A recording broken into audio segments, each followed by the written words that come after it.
ನಮಸ್ಕಾರ ವಿದ್ಯಾರ್ಥಿಗಳೇ, ಶುಭೋದಯ. ಮತ್ತೊಮ್ಮೆ ತಮಗೆಲ್ಲರಿಗೂ ವಾಣಿಜ್ಯ ಲೋಕಕ್ಕೆ ಸ್ವಾಗತ ಕೋರುತ್ತೇನೆ. ಇಂದಿನ ತರಗತಿಗಳಲ್ಲಿ ನಾವು problems related on balance sheet ಮಾಡ್ತಿದ್ವಿ. ಅದರಲ್ಲೇನು ಮೊದಲನೇ ಪ್ರಾಬ್ಲಮ್ ಮಾಡಿದ್ವಿ, problems which is related to balance sheet. ನಿಮಗೆ ಜ್ಞಾಪಕ ಇರಬೇಕು ವಿದ್ಯಾರ್ಥಿಗಳೇ, problems related to balance sheet ಮಾಡಬೇಕಾದ್ರೆ ನಾವು ಒಟ್ಟಾರೆಯಾಗಿ 12 ಶೆಡ್ಯೂಲ್ಸು ಪ್ರಿಪೇರ್ ಮಾಡಬೇಕಾಗ್ತದೆ. Schedule number 1 to schedule number 12. ಇದಕ್ಕೆ ನಾವು ಫಾರ್ಮ್ ಎ ಅಂತಲೂ ಸಹ ಕರಿತೀವಿ. ಪ್ರಾಫಿಟ್ ಆ್ಯಂಡ್ ಲಾಸ್ ಅಕೌಂಟ್ಗೆ ಫಾರ್ಮ್ ಬಿ ಅಂತ ಕರಿತೀವಿ. ಬ್ಯಾಲೆನ್ಸ್ ಶೀಟ್ನಲ್ಲಿ 12 ಶೆಡ್ಯೂಲ್ಸ್ ಪ್ರಿಪೇರ್ ಮಾಡಿದರೆ ಪ್ರಾಫಿಟ್ ಆ್ಯಂಡ್ ಲಾಸ್ ಅಕೌಂಟ್ನಲ್ಲಿ 4 ಶೆಡ್ಯೂಲ್ಸು ಪ್ರಿಪೇರ್ ಮಾಡ್ತೀವಿ. ನಿಮಗೆ ಕೊನೆ ತರಗತಿಯಲ್ಲಿ ನಾನು ಹೇಳಿದ್ದೆ, ಯಾವುದೇ ಶೆಡ್ಯೂಲ್ಸನ್ನು ಪ್ರಿಪೇರ್ ಮಾಡಬೇಕಾದ್ರೆ ಆ ಶೆಡ್ಯೂಲ್ಸ್ ಕೆಳಗಡೆ ಇರುವಂಥ ಐಟಮ್ಸ್ ಯಾವ ಐಟಮ್ಸು ಯಾವ ಹೆಡ್ ಆಫ್ ಶೆಡ್ಯೂಲ್ಸ್ ಕೆಳಗಡೆ ಬರ್ತದೆ ಅದನ್ನು ನೀವು ಚೆನ್ನಾಗಿ ನೋಡಿದರೆ ಮಾತ್ರ ಪ್ರಾಬ್ಲಮನ್ನು ಬಹಳ ಸುಲಭ ಮತ್ತು ಸರಳವಾಗಿ ಬಿಡಿಸ್ಬೋದು. ಹಾಗಾದರೆ ಬರ್ರಿ ವಿದ್ಯಾರ್ಥಿಗಳೇ, ಮತ್ತೊಮ್ಮೆ ಇನ್ನೊಂದು ನಾವು ಪ್ರಾಬ್ಲಮ್ ನೋಡೋಣ. ಪ್ರಾಬ್ಲಮ್ ನೋಡಿ ಅದನ್ನು ಯಾವ ರೀತಿಯಾಗಿ ಸೊಲ್ಯೂಷನ್ ಮಾಡೋದು ನೋಡೋಣ. ಯಾವ ಐಟಮ್ಸು ಯಾವ ಹೆಡ್ ಕೆಳಗಡೆ ಬರ್ತದೆ ಅಂತ ನೋಡೋಣ. ನೋಡಿರಿ ವಿದ್ಯಾರ್ಥಿಗಳೇ, ನಿಮಗೆ ಪ್ರಾಬ್ಲಮನ್ನು ನಾನು ರೀಡ್ ಮಾಡ್ತೀನಿ, ನೀವು ನೋಡ್ಕೊತ ಹೋಗ್ರಿ ಜಸ್ಟು. ನೋಡಿರಿ ಇಲ್ಲಿ ಪ್ರಾಬ್ಲಮ್ ನಂಬರ್ 4 ನೋಡಿರಿ. ಪ್ರಾಬ್ಲಮ್ ನಂಬರ್ 4 ಇದು G B Baligar book exercise problem number 4.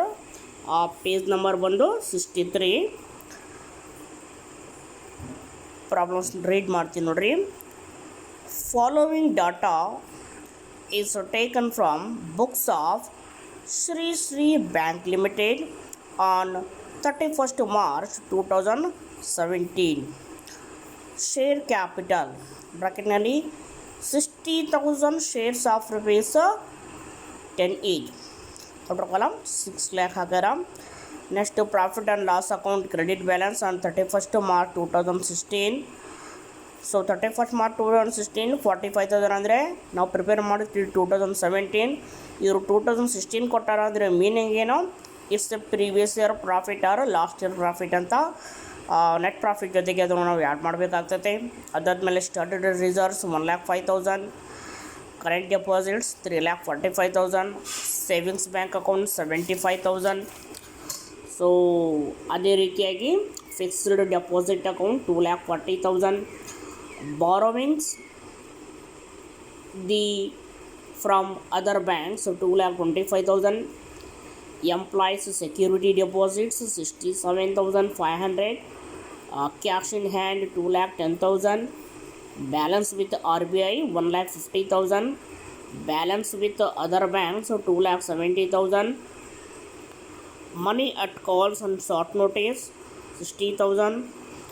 investment in gold coins 2,85,000.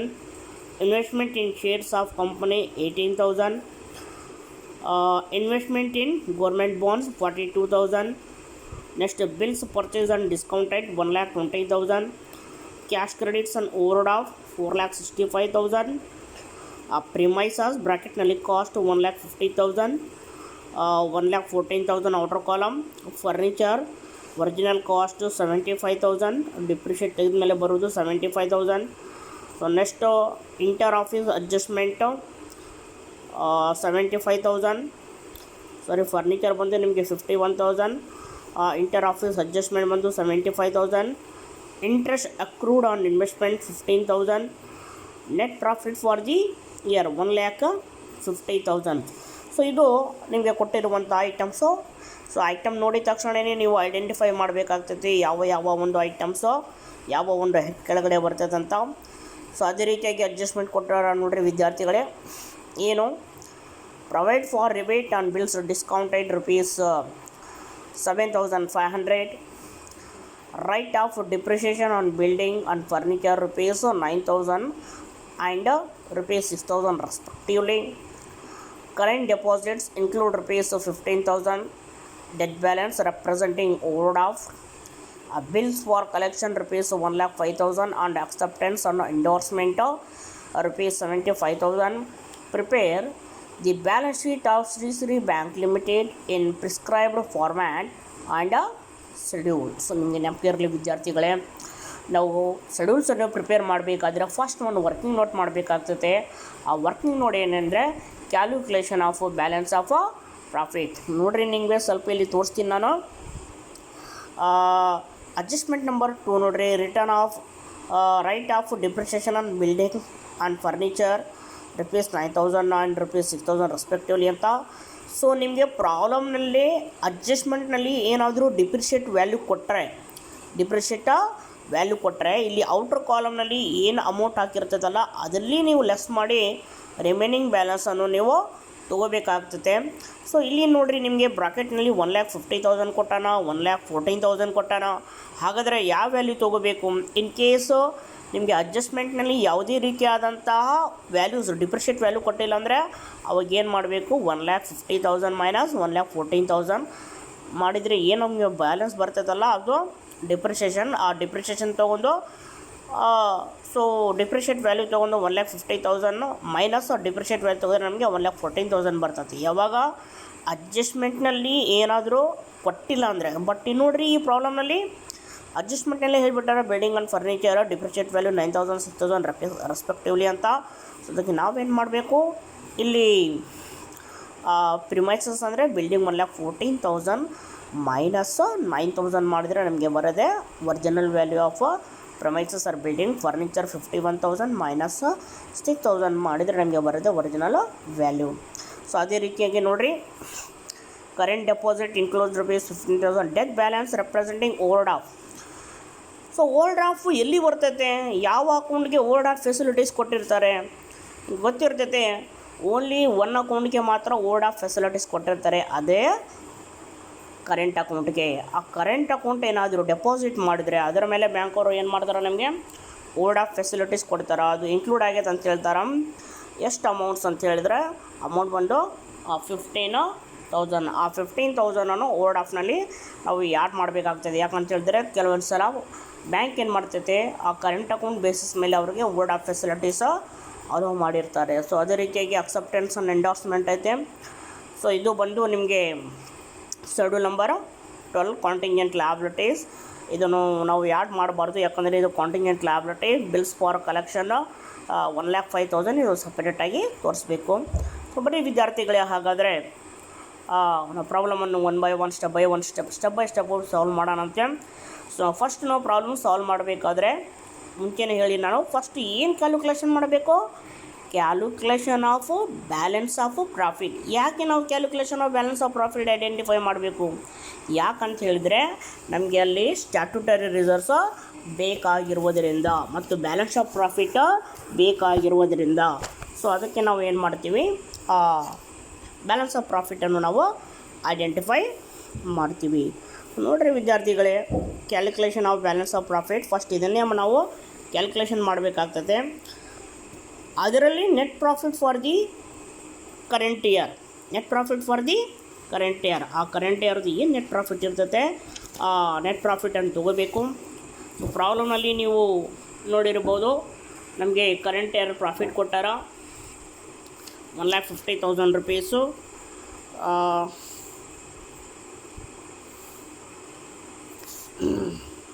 So last ಕೊಟ್ಟಾರ ನೋಡಿರಿ ವಿದ್ಯಾರ್ಥಿಗಳೇ, net profit for the year ಅಂತ 1,50,000.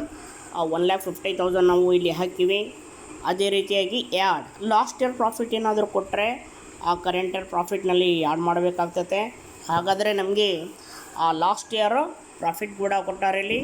ಸೊ ಅದನ್ನು ನಾವು ಯಾಡ್ ಮಾಡ್ತೀವಿ. ಎಷ್ಟು ಅಂದರೆ ಅಮೌಂಟ್ ಬಂದು 45,000 ಟೋಟಲ್ ಯಾಡ್ ಮಾಡಿದ್ರೆ ನಮಗೆ ಎಷ್ಟು ಬರ್ತೈತೆ? 1,95,000. ಆ 1,95,000 ಮತ್ತೆ ನಾವು ಏನು ಮಾಡಬೇಕು ವಿದ್ಯಾರ್ಥಿಗಳೇ? ಬಂದಂಥ ಅಮೌಂಟನ್ನು ನಾವು ಏನು ಮಾಡಬೇಕು? ಡಿಸ್ಟ್ರಿಬ್ಯೂಟ್ ಮಾಡಬೇಕು. ಅಪ್ರಾಪ್ರಿಯೇಷನ್ ಅಂದರೆ ಡಿಸ್ಟ್ರಿಬ್ಯೂಟ್. ಎದಕ್ಕೆ ಡಿಸ್ಟ್ರಿಬ್ಯೂಟ್ ಮಾಡಬೇಕು? ಆ್ಯಸ್ ಪರ್ RBI ಗೈಡ್ಲೈನ್ಸ್ ಪ್ರಕಾರ ಬಂದಂತಹ ನೆಟ್ ಪ್ರಾಫಿಟ್ನಲ್ಲಿ ಫಸ್ಟ್ ನಾವು ಯಾರಿಗೆ ಡಿಸ್ಟ್ರಿಬ್ಯೂಟ್ ಮಾಡಬೇಕಂದ್ರೆ ಸ್ಟ್ಯಾಟ್ಯೂಟರಿ ರಿಸರ್ವ್ಗೆ ಟ್ರಾನ್ಸ್ಫರ್ ಮಾಡಬೇಕು. ನೋಡಿರಿ, ಲೆಸ್ ಅಪ್ರಾಪ್ರಿಯೇಷನ್, ಅದರ ಕೆಳಗಡೆ 25% ಕರೆಂಟ್ ಇಯರ್ ಪ್ರಾಫಿಟ್ ಎಷ್ಟಿಲ್ಲಿ? 1,50,000, 45,000 ಅಲ್ಲ, ಯಾಕಂದರೆ ಅದು last year profit. So 25% current year profit transfer to ಯಾವ ರಿಸರ್ವ್ಗೆ ಮಾಡಬೇಕು?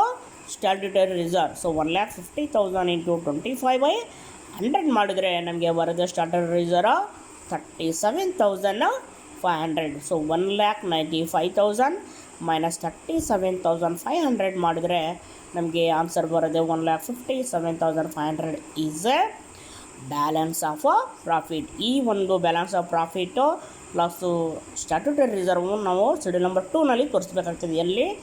ರಿಸರ್ವ್ಸ್ ಆ್ಯಂಡ್ ಸರ್ಪ್ಲಸ್ನಲ್ಲಿ. ಅದಕ್ಕಾಗಿ ಇದನ್ನು ನಾವು ಸ್ಮಾಲ್ ವರ್ಕಿಂಗ್ ಮಾಡ್ಕೋಬೇಕು ವಿದ್ಯಾರ್ಥಿಗಳು. ಇದಾದಮೇಲೆ ನಮ್ಮ ನೆಕ್ಸ್ಟ್ ವರ್ಕೆ preparation of schedules. Schedule number 1 to schedule number 12 ನಿಮ್ಗೆ ಗೊತ್ತಿರಬೇಕು. ಶೆಡ್ಯೂಲ್ ನಂಬರ್ 1 ಏನು ಹೇಳ್ತದೆ ಅಂತ ಹೇಳಿದ್ರೆ, ಶೆಡ್ಯೂಲ್ ನಂಬರ್ 1 ಬಂದು ಶೇರ್ ಕ್ಯಾಪಿಟಲ್. ಪ್ರಾಬ್ಲಮ್ನಲ್ಲಿ ಕೊಟ್ಟಿರ್ತಾರೆ ನಿಮಗೆ ಶೇರ್ ಕ್ಯಾಪಿಟಲ್ಲು ಎಷ್ಟೈತೆ ಅಂತ. ಸೊ ಪ್ರಾಬ್ಲಮ್ನಲ್ಲಿ ಹೇಳಾರ ನೋಡ್ರಿ, ಇಲ್ಲಿ 60,000 ಶೇರ್ಸ್ ಆಫ್ ₹10 ಈಚ್ ಅಂತ. ಸೊ ಮಲ್ಟಿಪ್ಲೈ ಮಾಡಿದರೆ 60,000 ಶೇರ್ಸ್ ಇಂಟು 10 ಈಚ್ ಮಾಡಿದರೆ ನಮಗೆ ವ್ಯಾಲ್ಯೂ ಬರೋದೆ 6 lakh is the value of share capital. So share capital ಆದಮೇಲೆ ನೆಕ್ಸ್ಟ್ ಬರೋದೆ second schedule number 2 reserves and surplus. So reserves and ಸರ್ಪ್ಲಸ್ನಲ್ಲಿ ನೋಡ್ರಿ, ಪ್ರಾಬ್ಲಮ್ನಲ್ಲಿ ನಮಗೆ ಸ್ಟ್ಯಾಟ್ಯೂಟರಿ ರಿಸರ್ವ್ಸ್ ಕೊಟ್ಟಾರ. ಎಷ್ಟು ಅಂತ ಹೇಳಿದ್ರೆ 1,05,000. ಆ 1,05,000ನಲ್ಲಿ ಮತ್ತೆ ನಾವು ಏನು ಮಾಡಬೇಕು? ಅಡಿಷನ್ಸ್. ಬ್ಯಾಲೆನ್ಸ್ ಆಫ್ ಪ್ರಾಫಿಟ್ನಲ್ಲಿ ಸ್ಟ್ಯಾಟ್ಯೂಟರಿ ರಿಸರ್ವ್ಸ್ ಕ್ಯಾಲ್ಕುಲೇಷನ್ ಮಾಡಿರ್ತೀನಿ ನೋಡಿರಿ ವಿದ್ಯಾರ್ಥಿಗಳೇ. ಅದೇ ಸ್ಟ್ಯಾಟ್ಯೂಟರಿ ರಿಸರ್ವ್ಸನ್ನು ತೋರಿಸ್ಬೇಕು. ಎಷ್ಟು? 37,500. ಅದನ್ನು ಎಲ್ಲಿ ಆ್ಯಡ್ ಮಾಡಬೇಕು? ಸ್ಟ್ಯಾಟ್ಯೂಟರಿ ರಿಸರ್ವ್ಸ್ಗೆ ಆ್ಯಡ್ ಮಾಡಬೇಕು. ನೋಡಿರಿ, ಇಲ್ಲಿ ನಾವು ಆ್ಯಡ್ ಮಾಡೀವಿ 1,05,000. ಸೊ ನೋಡಿರಿ, 1,05,000 plus add additions statutory reserves 37,500 ಮಾಡಿದರೆ 1,42,500. ಅದಾದಮೇಲೆ ಬ್ಯಾಲೆನ್ಸ್ ಆಫ್ ಪ್ರಾಫಿಟ್. ನೋಡಿರಿ, ಇದು balance of profit 1,57,500, 1,57,500. So total ಮಾಡಿದರೆ 3 lakh ಬರ್ತದೆ. ಇದು value of reserves and surplus. ಅದಕ್ಕಾಗಿ ಸೊ ನಮಗೆ ಇಲ್ಲಿ ಬ್ಯಾಲೆನ್ಸ್ ಆಫ್ ಪ್ರಾಫಿಟ್ ಬೇಕಾಗಿರುವುದರಿಂದ, add additions of statutory reserve ಬೇಕಾಗಿರುವುದರಿಂದ ಫಸ್ಟ್ ನಾವು ಏನು ವರ್ಕಿಂಗ್ ನೋಟ್ ಮಾಡಬೇಕು? Calculation of balance of profit ಮಾಡಬೇಕು. ಇದು ಕಂಪಲ್ಸರಿ ಎವ್ರಿ ಪ್ರಾಬ್ಲಮ್ನಲ್ಲಿ. ಸೊ ಅದೇ ರೀತಿಯಾಗಿ ವಿದ್ಯಾರ್ಥಿಗಳೇ, ಸೊ ನೆಕ್ಸ್ಟು ಶೆಡ್ಯೂಲ್ಸು ನೋಡ್ಕೊತ ಬರ್ರಿ ನೀವು. ಶೆಡ್ಯೂಲ್ ನಂಬರ್ 3 ಏನು ಹೇಳ್ತೈತೆ? ಡೆಪಾಸಿಟ್ಸ್. ಸೊ ಬ್ಯಾಂಕ್ಸ್ನಲ್ಲಿ ಏನೇ ಒಂದು ಡೆಪಾಸಿಟ್ಸ್ ಮಾಡಲಿ, ಕರೆಂಟ್ ಅಕೌಂಟ್ ಮಾಡಲಿ, ಸೇವಿಂಗ್ಸ್ ಬ್ಯಾಂಕ್ಸ್ ಅಕೌಂಟ್ ಮಾಡಲಿ, FD ಮಾಡಲಿ, ರಿಕರಿಂಗ್ ಡೆಪಾಸಿಟ್ಸ್ ಮಾಡಲಿ, ಆಲ್ ಕೈಂಡ್ಸ್ ಆಫ್ ಡೆಪಾಸಿಟ್ಸ್ ಎದರಲ್ಲಿ ಬರ್ತೈತೆ? ಶೆಡ್ಯೂಲ್ ನಂಬರ್ 3ನಲ್ಲಿ ಬರ್ತೈತೆ. ನೋಡಿರಿ, current deposits 3,45,000. So current deposit ಅಂದರೆ ನಾವು ಕರೆಂಟ್ ಅಕೌಂಟ್ ಮೇಲೆ, ಕರೆಂಟ್ ಅಕೌಂಟ್ ಓಪನ್ ಮಾಡಿದ್ಮೇಲೆ ಏನು ಡೆಪಾಸಿಟ್ ಬ್ಯಾಲೆನ್ಸ್ ಇರ್ತದಲ್ಲ, ಅದು ಕರೆಂಟ್ ಅಕೌಂಟ್ ಬ್ಯಾಲೆನ್ಸ್. ನೋಡಿರಿ, ಇಲ್ಲಿ ಕರೆಂಟ್ ಡೆಪಾಸಿಟ್ಸ್ ಇರ್ತದೆ 3,45,000. ಬಟ್ ವಿದ್ಯಾರ್ಥಿಗಳೇ ಜ್ಞಾಪಕ ಇರಲಿ, ನಿಮಗೆ ಅಡ್ಜಸ್ಟ್ಮೆಂಟ್ನಲ್ಲಿನೇ ಒಂದು ಹೇಳಿದೆ ನಾನು ಮಾಹಿತಿ. ನೋಡಿರಿ, adjustment number 3, current deposit include ₹15,000 debt balance representing over of. ಹಾಗಾದರೆ ಓವರ್ ಆಫ್ಟು ಎದರ ಮೇಲೆ ಕೊಡ್ತಾರ? ನಮಗೆ ಕರೆಂಟ್ ಅಕೌಂಟ್ ಮೇಲೇ ಕೊಡೋದು. ಸೊ ಅದಕ್ಕಾಗಿ ಕರೆಂಟ್ ಅಕೌಂಟ್ನಲ್ಲಿ ಇನ್ಕ್ಲೂಡ್ ಆಗಿದೆ ಅಂತ ಹೇಳ್ತಾರೆ. ಸೊ ಅದಕ್ಕಾಗಿ ನಾವೇನು ಮಾಡಬೇಕು? ಕರೆಂಟ್ ಅಕೌಂಟು ಆ್ಯಡ್ ಓವರ್ ಆಫ್ಟ್ ಮಾಡಬೇಕು. ಓವರ್ ಆಫ್ಟ್ ಎಷ್ಟಿದೆ ಅಂದರೆ ಇಲ್ಲಿ ನಿಮಗೆ ಅಡ್ಜಸ್ಟ್ಮೆಂಟ್ನಲ್ಲಿ ಕೊಟ್ಟಾರ ₹15,000. 15,000 ರೂಪೀಸ್ ನಾವು ಏನು ಮಾಡಬೇಕು ವಿದ್ಯಾರ್ಥಿಗಳಲ್ಲಿ? ಆ್ಯಡ್ ಮಾಡಬೇಕು. 3,45,000 ಪ್ಲಸ್ 15,000 ಮಾಡಿದರೆ 3,60,000 ಬರ್ತದೆ ನಮಗೆ.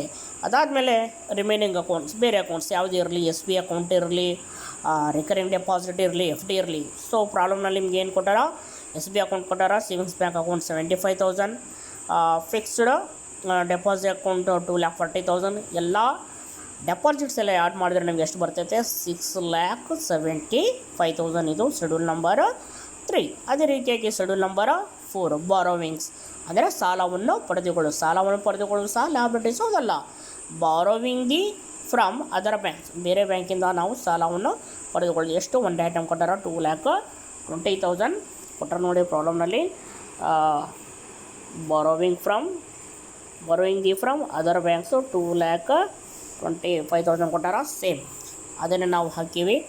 ಸೊ ಇಷ್ಟು ವಿದ್ಯಾರ್ಥಿಗಳೇ ಶೆಡ್ಯೂಲ್ ನಂಬರ್ ಅಪ್ ಟು 4ವರೆಗೆ ನೋಡಿದ್ವಿ. ಸೊ ಅದೇ ರೀತಿಯಾಗಿ ಶೆಡ್ಯೂಲ್ ನಂಬರ್ 5 ನೋಡೋಣ. ಲಾಸ್ಟ್ ಒಂದು ಶೆಡ್ಯೂಲ್ ನಂಬರ್ 5 ಏನು ಹೇಳ್ತದೆ ಅಂತ ಹೇಳಿದ್ರೆ, ಶೆಡ್ಯೂಲ್ ನಂಬರ್ 5 ಒಂದು ಅದರ ಲ್ಯಾಬಿಲಿಟೀಸ್ ಆ್ಯಂಡ್ ಪ್ರಾವಿಷನ್ಸ್ ಅಂಥೇಳಿ. ಸೊ ಇಲ್ಲಿ ಯಾವುದಕ್ಕೆ ಪ್ರಾವಿಷನ್ಸು ಯಾವುದಕ್ಕೆ ಅದರ್ ಲ್ಯಾಬಿಲಿಟೀಸ್ ಅಂತ ಕನ್ಸಿಡರ್ ಮಾಡಬೇಕಂತ ಹೇಳಿದರೆ employees security deposits, employees security deposit ಇದು ಅದರ್ ಕೈಂಡ್ ಆಫ್ ಲ್ಯಾಬಿಲಿಟೀಸ್ ಅಂತಲೂ ಕರಿತೀವಿ ಅಥವಾ ಪ್ರಾವಿಷನ್ಸ್ ಅಂತಲೂ ಸಹ ಕರಿತೀವಿ. ಎಷ್ಟು ಬಂದು 67,500. ಇದಾದಮೇಲೆ rebate on bills discounted, rebate on bills discounted ಇದು ಎಲ್ಲೈತೆ? ಇದು ಐಟಮ್ನಲ್ಲಿ ಇಲ್ಲ ವಿದ್ಯಾರ್ಥಿಗಳು, ಎಲ್ಲೈತೆ? ಅಡ್ಜಸ್ಟ್ಮೆಂಟ್ನಲ್ಲಿ ಕೊಟ್ಟಾರ ನೋಡ್ರಿ, ಅಡ್ಜಸ್ಟ್ಮೆಂಟ್ನಲ್ಲಿ ಕೊಟ್ಟಾನ. ಎಲ್ಲಿ? ಅಡ್ಜಸ್ಟ್ಮೆಂಟ್ ನಂಬರ್ 1 ನೋಡ್ರಿ, provide for rebate on bills discounted ₹7,500. It's a other kind of liability are considered as a provision. That's why we have to be shown rebate on bills discounted schedule number 5, that is the other liabilities and provisions 7,500. So ಒಟ್ಟಾರೆಯಾಗಿ ನಮಗೆ schedule number 5 ಅದರ liabilities and provisions 75,000. ಅದೇ ರೀತಿಯಾಗಿ schedule number 6 ಬಹಳ ಸುಲಭ, cash and balances with RBI. So ನಮ್ಮ bank ಏನಾದರೂ RBIನಲ್ಲಿ ಏನಾದರೂ ಡೆಪಾಸಿಟ್ಸ್ ಮಾಡಿದರೆ, ಕ್ಯಾಶ್ ಇನ್ ಹ್ಯಾಂಡ್ಸ್ ಇದ್ದರೆ ಅವೆಲ್ಲ ನಾವು ಎಲ್ಲಿ ತೋರಿಸ್ಬೇಕು ಅಂತ ಹೇಳಿದ್ರೆ ನಾವು schedule number 6 cash and balance with RBI. So ನೋಡಿರಿ, ಕ್ಯಾಶ್ ಇನ್ ಹ್ಯಾಂಡ್ ಐತೆ ಎಷ್ಟು? 2,10,000. ಅದೇ ರೀತಿಯಾಗಿ ಬ್ಯಾಲೆನ್ಸ್ ಮೇಂಟೈನ್ ಮಾಡೋರ ಇದರಲ್ಲಿ RBIನಲ್ಲಿ, ಇದು ಕೇವಲ RBIಗೆ ರಿಲೇಟೆಡ್. ಕ್ಯಾಶ್ ಇನ್ ಹ್ಯಾಂಡ್ 2,10,000 ಐತೆ, ಬ್ಯಾಲೆನ್ಸ್ ವಿತ್ RBI ಎಷ್ಟೈತೆ? 1,50,000, ಟೋಟಲ್ 3,60,000. ಇದು cash and balance with RBI. So ಅದೇ ರೀತಿಯಾಗಿ ವಿದ್ಯಾರ್ಥಿಗಳೇ ಶೆಡ್ಯೂಲ್ ನಂಬರ್ 7 ಎರಡು ರೀತಿಯಾಗಿ ಕ್ಯಾಶ್ ಬ್ಯಾಲೆನ್ಸಸ್ ಬರ್ತಾವೆ. ಒಂದು balances with RBI, balances with other banks, ಮತ್ತು ಅದರಲ್ಲಿ ಮನಿ at call on short notice ಅಂತ ಬರ್ತೈತೆ. RBI ಬಿಟ್ಟು ಮತ್ತೆ ಬೇರೆ ಬ್ಯಾಂಕ್ನಲ್ಲಿ ಏನಾದರೂ ಬ್ಯಾಲೆನ್ಸ್ ಏನಾದರೂ ಮೇಂಟೈನ್ ಮಾಡಿದರೆ ಅದೆಲ್ಲ ಶೆಡ್ಯೂಲ್ ನಂಬರ್ 7ನಲ್ಲಿ ಬರ್ತದೆ. ಬ್ಯಾಲೆನ್ಸ್ ವಿತ್ ಅದರ್ ಬ್ಯಾಂಕ್ಸ್ ನೋಡಿರಿ, ಇಲ್ಲಿ ಬ್ಯಾಲೆನ್ಸ್ ವಿತ್ ಅದರ್ ಬ್ಯಾಂಕ್ಸ್ ತೋರಿಸಿ ನಾವು 2,70,000. ಮನಿ at call on short notice ಅದು ಕೂಡ ಶೆಡ್ಯೂಲ್ ನಂಬರ್ 7ನಲ್ಲಿ ಬರ್ತೈತೆ, 60,000. ಟೋಟಲ್ ಮಾಡಿದ್ರೆ 3,30,000. ಇದು ಶೆಡ್ಯೂಲ್ ನಂಬರ್ 7 ವಿದ್ಯಾರ್ಥಿಗಳೇ. ಶೆಡ್ಯೂಲ್ ನಂಬರ್ 6 ಏನು ಹೇಳ್ತೈತೆ? ನಾವು ಏನಾದರೂ ಬ್ಯಾಲೆನ್ಸಸ್ ಅಥವಾ ಕ್ಯಾಶ್ ಏನಾದರೂ RBIನಲ್ಲಿ ಮೇಂಟೈನ್ ಮಾಡಿದರೆ ಅದು 6 ತೋರಿಸುತ್ತೆ. RBI ಬಿಟ್ಟು ಬೇರೆ ಬ್ಯಾಂಕ್ಸ್ನಲ್ಲಿ money at call short notice ಏನಾದರೂ ಮಾಡಿದರೆ ಅದು ಶೆಡ್ಯೂಲ್ ನಂಬರ್ 7ನಲ್ಲಿ ಬರ್ತೈತೆ. ಅದಾದಮೇಲೆ next schedule number 8 investments. Investment ನಾವು ಎಲ್ಲಾದರೂ ಮಾಡಲಿ, ಇನ್ವೆಸ್ಟ್ಮೆಂಟ್ ಇನ್ ಶೇರ್ಸ್ ಮಾಡಲಿ, ಇನ್ವೆಸ್ಟ್ಮೆಂಟ್ ಇನ್ ಡಿಬೆಂಚರ್ಸ್ ಮಾಡಲಿ, ಇನ್ವೆಸ್ಟ್ಮೆಂಟ್ ಇನ್ ಬಾಂಡ್ಸ್ ಮಾಡಲಿ, ಇನ್ವೆಸ್ಟ್ಮೆಂಟ್ಸ್ ಇನ್ ಗೋಲ್ಡ್ ಮಾಡಲಿ, ಇನ್ವೆಸ್ಟ್ಮೆಂಟ್ ಇನ್ ಗೌರ್ಮೆಂಟ್ ಸೆಕ್ಯೂರಿಟೀಸ್ ಮಾಡಿ, ಎಲ್ಲಿಯಾದರೂ ನಾವು ಇನ್ವೆಸ್ಟ್ಮೆಂಟ್ ಮಾಡಿದರೆ ಅದು ಎಲ್ಲ ಎಲ್ಲಿ ಬರ್ತದೆ ಅಂತ ಹೇಳಿದ್ರೆ ಶೆಡ್ಯೂಲ್ ನಂಬರ್ 8 ಇನ್ವೆಸ್ಟ್ಮೆಂಟ್ ಅಂತ ಬರ್ತೈತೆ ನಾವು. ಸೊ ನಮ್ಮ ಬ್ಯಾಂಕ್ ಎಲ್ಲೆಲ್ಲಿ ಇನ್ವೆಸ್ಟ್ಮೆಂಟ್ ಮಾಡ್ಯಾರೆ? Investment in gold coins, gold ಕಾಯಿನಲ್ಲಿ ಇನ್ವೆಸ್ಟ್ಮೆಂಟ್ ಮಾಡೀವಿ, ಅದಕ್ಕಾಗಿ 2,85,000 ತೋರಿಸ್ತೀವಿ. ಮತ್ತು ಎಲ್ಲಿ ಮಾಡೀವಿ? Investment in shares of company, ಯಾವುದೋ ಒಂದು ಕಂಪ್ನಿಯಲ್ಲಿ ಶೇರ್ಸ್ ಮೇಲೆ ಇನ್ವೆಸ್ಟ್ಮೆಂಟ್ ಮಾಡೀವಿ, ಎಷ್ಟು? 18,000. ಇನ್ವೆಸ್ಟ್ಮೆಂಟ್ ಇನ್ ಗೋರ್ಮೆಂಟ್ ಬಾಂಡ್ಸ್ ಜೊತೆಗೆ 42,000 ಮಾಡೀವಿ. ಇವೆಲ್ಲ ಬ್ಯಾಂಕ್ ಮಾಡುವ ಬೇರೆ ಬೇರೆ ಏರಿಯಾಸ್ನಲ್ಲಿ ಬ್ಯಾಂಕ್ ಮಾಡಿರುವಂತಹ ಸೊ ಇನ್ವೆಸ್ಟ್ಮೆಂಟ್ಸ್, ಇವೆಲ್ಲ ಇನ್ವೆಸ್ಟ್ಮೆಂಟ್ ಇನ್ಫಾರ್ಮೇಷನ್ ಎಲ್ಲಿ ತೋರಿಸ್ಬೇಕು? ಶೆಡ್ಯೂಲ್ ನಂಬರ್ 8 ಇನ್ವೆಸ್ಟ್ಮೆಂಟಲ್ಲಿ ತೋರಿಸ್ಬೇಕು. 2,85,000, 18,000, 42,000 ಎಲ್ಲ ಆ್ಯಡ್ ಮಾಡಿದ್ರೆ ನಮಗೆ ಕೊನೆಯದಾಗಿ ಬರೋದೇ 3,45,000 ಈಸ್ ಎ ಟೋಟಲ್ ಇನ್ವೆಸ್ಟ್ಮೆಂಟ್. ಅದಾದಮೇಲೆ ನೆಕ್ಸ್ಟು ನಮಗೆ ಬರೋದೇ ಶೆಡ್ಯೂಲ್ ನಂಬರ್ 9 ಅಡ್ವಾನ್ಸಸ್. ಸೊ ಏನಾದರೂ ಲೋನ್ಸ್ ಆಗಿದ್ದರೆ, ಏನಾದರೂ ಅಡ್ವಾನ್ಸಸ್ ಕೊಟ್ಟಿದ್ದರೆ ಅವೆಲ್ಲವೂ ಎಲ್ಲಿ ಬರ್ತೈತೆ? ಶೆಡ್ಯೂಲ್ ನಂಬರ್ 9ನಲ್ಲಿ ಬರ್ತೈತೆ. ನೋಡ್ರಿ, ಇಲ್ಲಿ ಬಿಲ್ಸ್ ಪರ್ಚೇಸ್ಡ್ ಆ್ಯಂಡ್ ಡಿಸ್ಕೌಂಟೆಡ್ 1,20,000. ನೋಡ್ರಿ, ಬಿಲ್ಸ್ ಪರ್ಚೇಸ್ ಆ್ಯಂಡ್ ಡಿಸ್ಕೌಂಟೆಡ್ ಪ್ರತಿಯೊಂದು ಪ್ರಾಬ್ಲಮ್ನಲ್ಲಿ ಫಸ್ಟ್ ಐಟಮ್ ಬರೋದೇ ಇದೆ.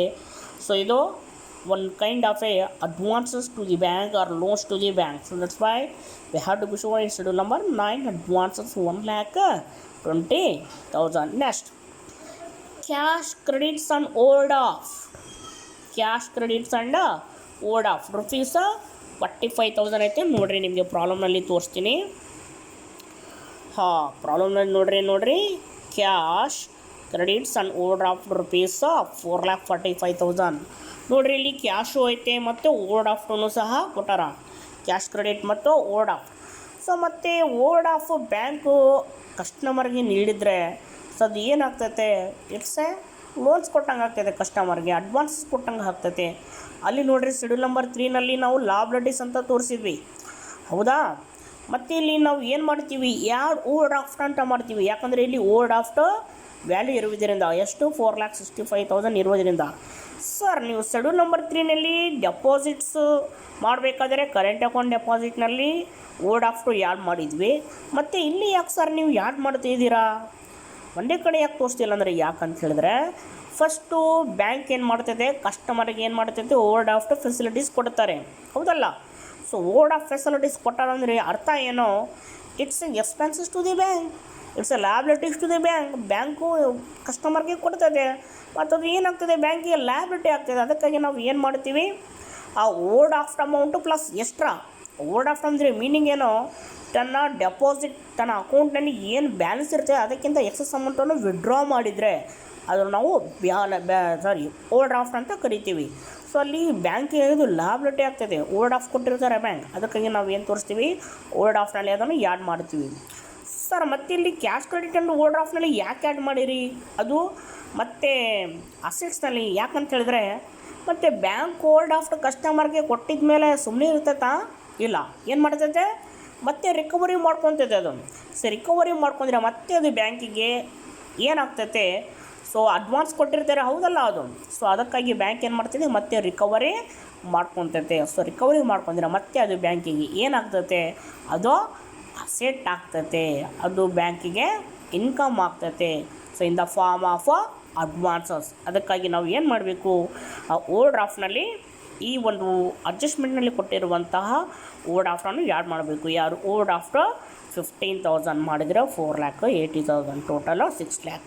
ಜ್ಞಾಪಕಿರಲಿ ವಿದ್ಯಾರ್ಥಿಗಳೇ, ಓವರ್ ಡ್ರಾಫ್ಟ್ ಎರಡೆರಡು ಕಡೆ ಇದು ಕಾಂಟ್ರಾ ಎಂಟ್ರಿ ಎಫೆಕ್ಟ್ ಆಗ್ತಿದೆ. ಒಂದು ಅಸೆಟ್ ಸೈಡ್ನಲ್ಲಿ ಡೆಪಾಸಿಟ್ಸ್ ಶೆಡ್ಯೂಲ್ ನಂಬರ್ 3, ಲ್ಯಾಬಿಲಿಟೀಸ್ ಸೈಡ್ನಲ್ಲಿ ಶೆಡ್ಯೂಲ್ ನಂಬರ್ 3 ಡೆಪಾಸಿಟ್ಸ್, ಅದೇ ರೀತಿಯಾಗಿ ಅಸೆಟ್ ಕಡೆಗಡೆ ಶೆಡ್ಯೂಲ್ ನಂಬರ್ 9 ಅಡ್ವಾನ್ಸಸ್ ಕೆಳಗಡೆ overdraft same adjustment value ಹಾಕಿ ತೋರಿಸ್ಬೇಕು. ಜ್ಞಾಪಕಿರಲಿ ಇದು ಚೆನ್ನಾಗಿ ಯಾವ ರೀತಿಯಾಗಿ ಬರ್ತದಂತ. ಅದೇ ರೀತಿಯಾಗಿ schedule number 10 fixed assets. So fixed assets ನಿಮಗೆ ಪ್ರಾಬ್ಲಮ್ ರೀಡ್ ಮಾಡಬೇಕಾದ್ರೆ ಹೇಳಿದೆ, ನಾನು ಒಂದು ಟ್ರಿಕ್ಸ್ ಹೇಳಿದೆ ಏನಂತೇಳಿ. ನೋಡಿರಿ ವಿದ್ಯಾರ್ಥಿಗಳಲ್ಲಿ ಪ್ರಾಬ್ಲಮನ್ನು ಚೆನ್ನಾಗಿ ನೋಡಿರಿ, ಗಮನಿಸ್ರಿ. ಏನಾಯ್ತು ನೋಡಿರಿ, ಇಲ್ಲಿ ಪ್ರಿಮೈಸಸ್ ಕಾಸ್ಟ್ ಬ್ರ್ಯಾಕೆಟ್ನಲ್ಲಿ cost 1,50,000 close the bracket. Next 1,14,000 ಕೊಟ್ಟಾರ. ಸರ್ ಹಾಗಾದರೆ ಇದರ ಒರಿಜಿನಲ್ ಯಾವುದು ಮತ್ತು ಡಿಪ್ರಿಷಿಯೇಟ್ ವ್ಯಾಲ್ಯೂ ಯಾವುದು, ಇದು ನಮಗೆ ಇರುವಂತಹ ಕ್ವಶನ್. ಸೊ ಅದಕ್ಕಾಗಿ ನಾವು ಇದನ್ನು ಒರಿಜಿನಲ್ ವ್ಯಾಲ್ಯೂ ಏನಂತ ತೊಗೋಬೇಕು, 1,14,000 ಅಂತ ತೊಗೋಬೇಕು. ಯಾಕಂತ ಹೇಳಿದ್ರೆ ನಮಗೆ ಡಿಪ್ರಿಷಿಯೇಟ್ ವ್ಯಾಲ್ಯೂ ಎಷ್ಟು ಅಂತೇಳಿ ಇಲ್ಲಿ ಪ್ರಾಬ್ಲಮಲ್ಲಿ ಕ್ಲಿಯರಾಗಿ ಹೇಳ್ಬಿಟ್ಟಾನ. Building and furniture ₹9,000 and 6,000 respectively ಅಂತ. ಇನ್ ಕೇಸ್ ಪ್ರಾಬ್ಲಮ್ನಲ್ಲಿ ಏನು ಡಿಪ್ರಿಷಿಯೇಟ್ ವ್ಯಾಲ್ಯೂ ಕೊಟ್ಟಿದ್ದಿಲ್ಲ ಅಂದರೆ ನಾವು ಏನು ಮಾಡ್ತಿದ್ವಿ, ಈ ಬ್ರಾಕೆಟ್ನಲ್ಲಿ ಕೊಟ್ಟಂಥ ಅಮೌಂಟನ್ನೇ ನಾವು original value or original cost ಅಂತ ಕನ್ಸಿಡರ್ ಮಾಡಿ 1,15,000ನಲ್ಲಿ 1,14,000 ಮೈನಸ್ ಮಾಡಿದರೆ ಏನು ಬರ್ತೈತಲ್ಲ ಅದು ಡಿಪ್ರಿಷಿಯೇಟ್ ವ್ಯಾಲ್ಯೂ ಆಗ್ತಿತ್ತು. ಬಟ್ ಇದರಲ್ಲಿ ನಮಗೆ ಅಡ್ಜಸ್ಟ್ಮೆಂಟ್ನಲ್ಲೇ ಕೊಟ್ಟಿರೋದ್ರಿಂದ ಇವಾಗ original value is 1,14,000 minus 9,000. So ನೋಡಿರಿ ನಾವು ಹಾಗೆ ಮಾಡೀವಿ. ಸೊ 1 lakh ಪ್ರಿಮೈಸಸ್ ಅಂದರೆ ಬಿಲ್ಡಿಂಗ್ ಅಂತ 1,40,000 ಲೆಸ್ ಡಿಪ್ರಿಷಿಯೇಷನ್ ಅಡ್ಜಸ್ಟ್ಮೆಂಟ್ನಲ್ಲಿ ಕೊಟ್ಟಾರ 9,000 ಮಾಡಿದ್ರೆ ನಮಗೆ ಬರೋದೆ 1,05,000. ಸೊ ಇದು ನಮಗೆ ಫಿಕ್ಸ್ಡ್ ಅಸೆಟ್ಸ್ನಲ್ಲಿ ಇರುವಂತಹ ಮೊದಲನೆಯ ಐಟಮ್ ಯಾವುದು, ಪ್ರಿಮೈಸಸ್ ಅಂದರೆ ಒಂದೇ, ಬಿಲ್ಡಿಂಗ್ ಅಂದ್ರೆ ಒಂದೇ. ಸೊ ಇನ್ನೂ ಒಂದು ಅಸೆಟ್ಸ್ ಐತೆ ನೋಡಿರಿ ವಿದ್ಯಾರ್ಥಿಗಳೇ, ಯಾವುದಂತೇಳಿ ಫರ್ನಿಚರ್. ಸೇಮ್ ಅದೇ ರೀತಿಯಾಗಿ ಫರ್ನಿಚರ್ ಕೂಡ ಬ್ರ್ಯಾಕೆಟ್ನಲ್ಲಿ ಕಾಸ್ಟ್ 75,000 ಅಂತ ಕೊಟ್ಟಾರ, ಇಲ್ಲಿ 51,000 ಅಂತ ಕೊಟ್ಟಾರ, ಡಿಪ್ರಿಷಿಯೇಟ್ ವ್ಯಾಲ್ಯೂ ಕೊಟ್ಟಾರ ₹6,000. ಹಾಗಾದರೆ ಇದರ ಒರಿಜಿನಲ್ ವ್ಯಾಲ್ಯೂ ಯಾವುದು ಅಂತ ಹೇಳಿದ್ರೆ 51,000 ನಾಟ್ 75,000. ಯಾಕಿಲ್ಲ ಅಂತ ನಿಮಗೆ ಹೇಳಿ ಆವಾಗಲೇ, ಯಾಕಂದರೆ ಇದರ ಡಿಪ್ರಿಷಿಯೇಟ್ ವ್ಯಾಲ್ಯೂ ಪ್ರಾಬ್ಲಮ್ನಲ್ಲಿ ಎಕ್ಸ್ಪ್ಲೇನ್ ಮಾಡಿರುವುದರಿಂದ. ಸೊ ಅದೇ ರೀತಿಯಾಗಿ ನಾನು ಇಲ್ಲಿ ತೊಗೊಂಡಿವಿ ಫರ್ನಿಚರ್ 51,000, ಡಿಪ್ರಿಷಿಯೇಟ್ ವ್ಯಾಲ್ಯೂ ಕೊಟ್ಟಾರ ಪ್ರಾಬ್ಲಮ್ನಲ್ಲಿ 6,000 ಮಾಡಿದರೆ 45,000. ಸೊ 1,05,000 ಪ್ಲಸ್ 45,000 ಮಾಡಿದರೆ ನಮಗೆ ಬರೋದೆ 1,50,000 is the value of fixed assets. ಅದಾದಮೇಲೆ ಶೆಡ್ಯೂಲ್ ನಂಬರ್ 11 ಅದರ್ ಅಸೆಟ್ಸ್ನಲ್ಲಿ ಏನೇನಿದೆ ಅಂತ ಹೇಳಿದ್ರೆ ಇಂಟರ್ ಆಫೀಸ್ ಅಡ್ಜಸ್ಟ್ಮೆಂಟ್ ಅಂತ ಐತೆ, ಅದು ಶೆಡ್ಯೂಲ್ ನಂಬರ್ 11 ಅಲ್ಲಿ ಬರ್ತದೆ 75,000. ಅದೇ ರೀತಿಗೆ ಇಂಟ್ರೆಸ್ಟ್ ಅಕ್ರೂಡ್ ಆನ್ ಇನ್ವೆಸ್ಟ್ಮೆಂಟು, ಇದು ಆ್ಯಕ್ಚುಲಿ ಔಟ್ಸ್ಟ್ಯಾಂಡಿಂಗ್ ಇನ್ಕಮ್ ಇದ್ದ ಹಾಗೆ ಯಾವುದಕ್ಕೆ ಬ್ಯಾಂಕ್. ಸೊ ಮತ್ತು ಇಲ್ಲಿ ಶೆಡ್ಯೂಲ್ ನಂಬರ್ 8ನಲ್ಲಿ ತೋರಿಸ್ಬಾರ್ದು, ಇದು ಸಪ್ರೇಟ್ ಇನ್ವೆಸ್ಟ್ಮೆಂಟ್ ಅಂತ ಇರ್ತದೆ ನೋಡಿರಿ, ಅದರಲ್ಲಿ ತೋರಿಸ್ಬಾರ್ದು. ಇದು ಔಟ್ಸ್ಟ್ಯಾಂಡಿಂಗ್ ಇನ್ಕಮ್ ಆಗಿರೋದ್ರಿಂದ ಅದಕ್ಕೆ ಬ್ಯಾಂಕ್ಗೆ ಇದು ಅದರ ಅಸೆಟ್ಸ್ ಅಂತಲೇ ಕನ್ಸಿಡರ್ ಮಾಡಬೇಕು. ಅದಕ್ಕಾಗಿ ಇಂಟ್ರೆಸ್ಟ್ ಅಕ್ರೂಡ್ ಆನ್ ಇನ್ವೆಸ್ಟ್ಮೆಂಟು, ಆಮೇಲೆ inter office adjustment schedule number 11ನಲ್ಲಿ ಬರ್ತದೆ. ಟೋಟಲ್ ಆ್ಯಡ್ ಮಾಡಿದ್ರೆ 90,000. ಅದಾದಮೇಲೆ ಲಾಸ್ಟ್ ಒಂದು ಶೆಡ್ಯೂಲ್ ನಂಬರ್ 12 ಕಾಂಟಿಂಜೆಂಟ್ ಲ್ಯಾಬಿಲಿಟೀಸ್ ಅಂತ, ಅದರ್ ಲ್ಯಾಬಿಲಿಟೀಸ್ ನಥಿಂಗ್ ಬಟ್ ಅರ್ಧನ್ ಲ್ಯಾಬಿಲಿಟೀಸ್ ಅಂತ. ಸೊ ಅಕ್ಸೆಪ್ಟೆನ್ಸ್ ಆ್ಯಂಡ್ ಎಂಡೋರ್ಸ್ಮೆಂಟ್ ಅಂತ ಐತೆ ನೋಡಿರಿ ಇಲ್ಲಿ ಅಡ್ಜಸ್ಟ್ಮೆಂಟಲ್ಲಿ. ಇದು ಪ್ರತಿ ಪ್ರಾಬ್ಲಮ್ನಲ್ಲಿ ಇರ್ತೈತೆ ವಿದ್ಯಾರ್ಥಿಗಳೇ, ಪ್ರತಿ ಪ್ರಾಬ್ಲಮ್ನಲ್ಲಿ ಇರ್ತೈತೆ ಅಕ್ಸೆಪ್ಟೆನ್ಸ್ ಆ್ಯಂಡ್ ಎಂಡೋರ್ಸ್ಮೆಂಟ್ ಅಂತೇಳಿ ನೋಡಿರಿ. ಈ ಪ್ರಾಬ್ಲಮ್ನಲ್ಲಿ ಸಹ ಐತೆ. ಸೊ ಎಲ್ಲಿ ಬಂತು ಅಂತ ಹೇಳಿದರೆ adjustment number 4 acceptance and endorsement rupees 75,000. ಅದಕ್ಕೆ ಶೆಡ್ಯೂಲ್ ನಂಬರ್ 12 ಹಾಕಬೇಕು. ಜ್ಞಾಪಕ ಇರಲಿ ವಿದ್ಯಾರ್ಥಿಗಳೇ, ಶೆಡ್ಯೂಲ್ ನಂಬರ್ 12 ನಾವು ಯಾವುದೇ ಕಾರಣಕ್ಕೂ ಬ್ಯಾಲೆನ್ಸ್ ಶೀಟ್ನಲ್ಲಿ ಆ್ಯಡ್ ಮಾಡೋಂಗಿಲ್ಲ, ಮೇನ್ ಬ್ಯಾಲೆನ್ಸ್ಗೆ ಆ್ಯಡ್ ಮಾಡೋಂಗಿಲ್ಲ, ಸಪ್ರೇಟಾಗಿ ತೋರಿಸ್ಬೇಕು. ಯಾಕಂದರೆ ಕಾಂಟಿಂಜೆಂಟ್ ಅಂದರೆ ಏನೋ ಅದು ಒಂದು ರೀತಿಯಾಗಿ ಗೆಸ್ ಮಾಡುವ ಹಾಗೆ, ಒಂದು ಅಸಂಪ್ಷನ್ ಇದ್ದಾಗ ಎಷ್ಟಂತ ಎಕ್ಯುರೇಟಾಗಿ ಹೇಳೋಕ್ಕಾಗಲ್ಲ. ಸೊ ಅದಕ್ಕಾಗಿ ನಾವು ಮೇನ್ ಬ್ಯಾಲೆನ್ಸ್ ಶೀಟ್ ಇರ್ತೈತಲ್ಲ ಅಲ್ಲಿ ಅಸೆಟ್ಸ್ ಕೆಳಗಡೆ ತೋರಿಸ್ಬೇಕು, ಬಟ್ ಅದನ್ನು ಅಸೆಟ್ಸ್ಗೆ ಆ್ಯಡ್ ಮಾಡಬಾರ್ದು. ಸೊ ಜ್ಞಾಪಕರಲ್ಲಿ ಇದು schedule number 12 contingent liabilities acceptance endorsement 75,000. So ಇವಾಗ ಮತ್ತೆ ನಿಮಗೆ ಎಲ್ಲ ಕೆಲಸ ಮುಗ್ದ ಹಾಗೆ 99% ಮುಗ್ದ ಹಾಗೆ, ಏನಿಲ್ಲ ಶೆಡ್ಯೂಲ್ಸ್ ಕ್ಯಾಲ್ಕುಲೇಷನ್ ಮಾಡೋದೇ ನಿಮಗೆ ಮೇನ್ ವರ್ಕ್. ಅದಾದಮೇಲೆ ಫಾರ್ಮ್ಯಾಟ್ ಆಗೋದು, ಫಿಲಪ್ ಮಾಡ್ಕೊಂಡು ಹೋಗೋದು ಅಷ್ಟೇ. ನೋಡಿರಿ ನಿಮ್ಮಷ್ಟು ಬ್ಯಾಂಕ್ ಕೊಟ್ಟಿರ್ತಾರೆ, ಬ್ಯಾಂಕ್ ಮೇಲೆ ನೀವು ಬೇಕಾದರೆ ಬರ್ಕೋಬೋದು. ಫಾರ್ಮ್ ಎ ಅಂತ ನಾನು ಬರೆದಿಲ್ಲ, ನೀವು ಮೇನ್ ಎಕ್ಸಾಮ್ನಲ್ಲಿ ಬರ್ಕೊಡ್ರಿ. ಫಾರ್ಮ್ ಎ, ಬ್ಯಾಂಕ್ ಹೆಸರು Shri bank limited, balance sheet ಯಾವ್ದು on 31 March 2017, particular schedule number, ಆಮೇಲೆ ಅಮೌಂಟು ಕೆಳಗಡೆ ಬೇಕಾದರೆ ರುಪೀಸ್ ಅಂತ ಹಾಕ್ಕೊಡ್ರಿ. ಸೊ ಫಸ್ಟ್ ಏನು ಬರ್ತೈತಿ ಕ್ಯಾಪಿಟಲ್ಸ್ ಆ್ಯಂಡ್ ಲಾಯಬಿಲಿಟೀಸ್, ಇವೆಲ್ಲ ಒಂದು ಸಲ ಬರ್ಕೊಂಬಿಟ್ರಿ ವಿದ್ಯಾರ್ಥಿಗಳು, ನಿಮಗೆ ಭಾಳ ಈಸಿಯಾಗಿ ಬಿಡ್ತೈತೆ. ಫಸ್ಟ್ ನೀವೇನು ಮಾಡಬೇಕು, ಕ್ಯಾಪಿಟಲ್ಸ್ ಆ್ಯಂಡ್ ಲ್ಯಾಬಿಲಿಟೀಸ್ ಅಂತ ಬರ್ಕೊಂಡೆ ಕೆಳಗಡೆ share capital schedule number 1, reserves and surplus 2, deposits 3, borrowings 4, other liabilities and provisions 5, ಇಲ್ಲಿ ಟೋಟಲ್ ಅಂತ ಬರ್ಕೊಂಬಿಡ್ರಿ. ಅದೇ ರೀತಿಯಾಗಿ next assets cash and advances balance with RBI 6, balances with other bank 7, investment 8, advances 9, fixed assets 10, other assets 11 ಅಂತ ಬರ್ಕೊಂಬಿಡ್ರಿ ವಿದ್ಯಾರ್ಥಿಗಳೇ, ನಿಮಗೆ ಭಾಳ ಅನುಕೂಲ ಆಗಿಬಿಡ್ತೈತೆ. So ಇದಾದಮೇಲೆ ನೀವೆಲ್ಲ ಕ್ಯಾಲ್ಕುಲೇಷನ್ ಮಾಡಿರ್ತೀರ, ಅದರ ಪ್ರಕಾರವಾಗಿ ಜಸ್ಟ್ ಇಲ್ಲಿ ಅಮೌಂಟು ಟ್ರಾನ್ಸ್ಫರ್ ಮಾಡ್ಕೊತ ಹೋಗ್ರಿ. So share capital schedule number 1 ನೀವು ಕ್ಯಾಲ್ಕುಲೇಷನ್ ಮಾಡಿರ್ತೀರಿ. ಸೊ ನೋಡಿರಿ 6 ಲ್ಯಾಕ್ಸ್ ರೂಪಾಯಿ ಐತೆ ವ್ಯಾಲ್ಯೂ, 6 ಲ್ಯಾಕ್ಸ್ ವ್ಯಾಲ್ಯೂ ಇಲ್ಲಿ ಹಾಕಿಬಿಡ್ರಿ 6 ಲ್ಯಾಕ್. ಅದೇ ರೀತಿಯಾಗಿ reserves and surplus schedule number 2 ಸಹ ನಾವು ಕ್ಯಾಲ್ಕುಲೇಷನ್ ಮಾಡೀವಿ, ವ್ಯಾಲ್ಯೂ ಬಂದು 3 ಲ್ಯಾಕ್ ರುಪೀಸ್. ಅದೇ ರೀತಿಯಾಗಿ ಡೆಪಾಸಿಟ್ಸ್ ಮಾಡೀವಿ 6,75,000, ಬಾರೋವಿಂಗ್ಸ್ ಮಾಡೀವಿ 2,25,000. ಸೊ ಅದೇ ರೀತಿಯಾಗಿ ಅದರ್ ಲಾಯಬಿಲಿಟೀಸ್ ಆ್ಯಂಡ್ ಪ್ರಾವಿಷನ್ಸ್ ಮಾಡೀವಿ 75,000. ಅವೆಲ್ಲ ಟೋಟಲ್ ಮಾಡಿಬಿಡ್ತೀವಿ, ಎಲ್ಲ ಕ್ಯಾಪಿಟಲ್ ಆ್ಯಂಡ್ ಲಾಯಬಿಲಿಟೀಸ್ ಟೋಟಲ್ ಮಾಡಿದ್ರೆ ಎಷ್ಟು ಬರ್ತದೆ ವಿದ್ಯಾರ್ಥಿಗಳೇ, ನಮಗೆ 18,75,000 ಬರ್ತೈತೆ. ಸೊ ಅದೇ ರೀತಿಯಾಗಿ ಅಸೆಟ್ಸ್ ಮಾಡೀವಿ, cash and balances with RBI schedule number 6. Schedule number 6 ಇಲ್ಲಿ ಕ್ಯಾಲ್ಕುಲೇಷನ್ ಮಾಡೀವಿ ನೋಡಿರಿ ನಾವು 3,60,000. ಆ 3,60,000 ಐಟಮೇ ಇಲ್ಲಿ ನಾವು ತೋರಿಸೀವಿ. ಅದೇ ರೀತಿಗೆ balances with other banks schedule number 7. Schedule number 7 total ತಗೋತೀವಿ 3,30,000, balance with other banks. So same amount ಹಾಕಿವಿ, balances with other bank 3,30,000. Investment schedule number 8 3,45,000. Advances ಬಂದು ಟೋಟಲ್ 6 ಲ್ಯಾಕ್. ಆ 6 ಲ್ಯಾಕ್ಸನ್ನು ನಾವು ಇಲ್ಲಿ ತೋರಿಸೀವಿ. ಸೊ ಅದೇ ರೀತಿಯಾಗಿ ಫಿಕ್ಸ್ಡ್ ಅಸೆಟ್ಸು 10, ಅದೇ ರೀತಿಯಾಗಿ ಅದರ್ ಅಸೆಟ್ಸು ನೋಡಿರಿ, ಅದರ್ ಅಸೆಟ್ಸ್ ಕೂಡ ಇಲ್ಲೇ ಐತೆ 90,000. ಇವಾಗೆಲ್ಲ ಟೋಟಲ್ ಮಾಡಿಬಿಡ್ರಿ. ಸೊ ಅಸೆಟ್ ಸೈಡ್ ಎಲ್ಲ ಟೋಟಲ್ ಮಾಡಿದ್ರು ಕೂಡ ನಮಗೆ 18,75,000 same total assets total liabilities match ಆಗ್ಯಾವೆ, ಬ್ಯಾಲೆನ್ಸ್ ಆಗೈತೆ 8,75,000 8,75,000. ಸೊ ಕೆಳಗಡೆ ವಿದ್ಯಾರ್ಥಿಗಳೇ ನಾನು ಇನ್ನೊಂದು ಐಟಮ್ ಬರೆದಿಲ್ಲ, ಸೊ ನೀವು ಬರ್ಕೊಳ್ರಿ. ಬೇಕಾದರೆ ಇಲ್ಲಿ ಕೆಳಗಡೆ ಏನಂತ ಬರ್ಕೋಬೇಕು, schedule number 12 contingent liability. Contingent liability ಅಂಥೇಳಿ ಇಲ್ಲಿ ಬರ್ಕೊಳ್ರಿ. ಕಾಂಟಿಂಜೆಂಟ್ ಲಯಬಿಲಿಟಿ ಶೆಡ್ಯೂಲ್ ನಂಬರ್ 12 ಅಂತ ಬರೀರಿ. ಸೊ ಅಮೌಂಟು ಬಂದು ಸೇಮ್ ಹಾಕ್ಬಿಡ್ರಿ 75,000. ಆದರೆ ಜಸ್ಟ್ ಇಲ್ಲಿ ಅಮೌಂಟ್ ತೋರಿಸ್ಬೇಕು, ಇದಕ್ಕೆ ಆ್ಯಡ್ ಮಾಡಬಾರ್ದು. ಯಾಕಂತ ಹೇಳಿದರೆ ಅದು ಕಾಂಟಿಂಜೆಂಟ್ ಲಯಬಿಲಿಟಿ ಆಗಿರೋದರಿಂದ 18,75,000 ಕೆಳಗಡೆ ಅದು ಜಸ್ಟ್ ಕಾಂಟಿಂಜೆಂಟ್ ಲಯಬಿಲಿಟೀಸ್ ಅಂತ ತೋರಿಸ್ರಿ. ಬಟ್ ಅದನ್ನು ಅಸೆಟ್ಸ್ಗೆ ಬ್ಯಾಲೆನ್ಸ್ ಶೀಟ್ಗೆ ಆ್ಯಡ್ ಮಾಡಬಾರ್ದು. ಅದೇ ರೀತಿಯಾಗಿ ಕೊನೆಗೆ ಒಂದು ಇನ್ನೊಂದು ಐಟಮ್ಸು ಬರ್ಕೊಡ್ರಿ ವಿದ್ಯಾರ್ಥಿಗಳೇ. ನಾನಿಲ್ಲಿ ಬುಕ್ಸ್ನಲ್ಲಿ ಬರೆದಿಲ್ಲ, ಸ್ಥಳಾವಕಾಶ ಇರದೇ ಇರುವುದರಿಂದ ಒಂದೇ ಐಟಮ್ ಇರುವುದರಿಂದ.